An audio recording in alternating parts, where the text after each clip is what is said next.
Ito nga guys, gagawa ko ng coin purse. Ayan. O, diba? Andahanin ko lang to yung paggawa. Ayan. Ang ganda po nito ng kulay. Double crochet po tayo ng 3 times. Ayan. Sa magkakasunod-sunod po.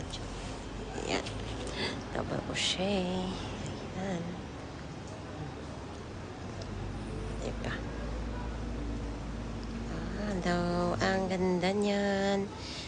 Ganda ng kulay niya. Ayan, combination na po yung kulay ng ginamit kong yarn. Ayan.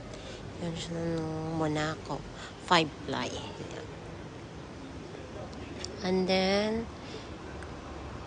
ano tayo? Ganyan. Nang 4 times po natin gagawin ng ganito. Ayan. Parang siyang over the bakod yung design niya. Parang bakod-bakod lang na design. O, diba? Ganda niyan. Tan, tan, tan, tan. 2. Ito yung pang tatlo. Then, another one. Yan, pang 4. O, yan na siya. Tatlo. Then, tayo dyan sa next na butas.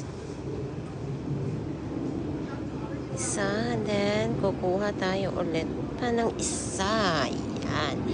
Then, lahat na sa taas. Ayan.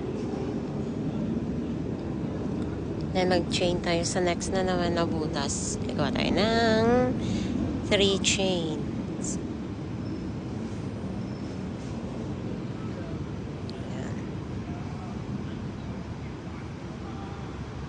2, and then 3. Lahat na yun doon sa taas.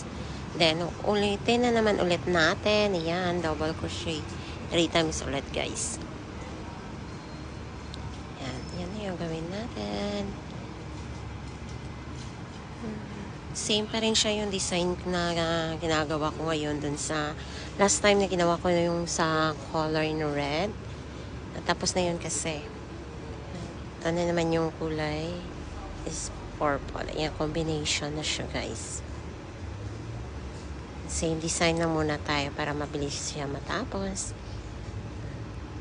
Ulitin natin yung 4 times na parang over the bakod. Naayos ko pa kasi yung yarn. Diba? Nanananan. Ganda, yan. 4 times tayo magganyan. 1 and 2 and 3 and then 4. Yan. Then sa next na naman, yan na nga. Diba siya? Ulit-ulitin lang natin hanggang matapos natin yung rows number 2. Yan. Diba? Thanks for watching. Abangan sa susunod.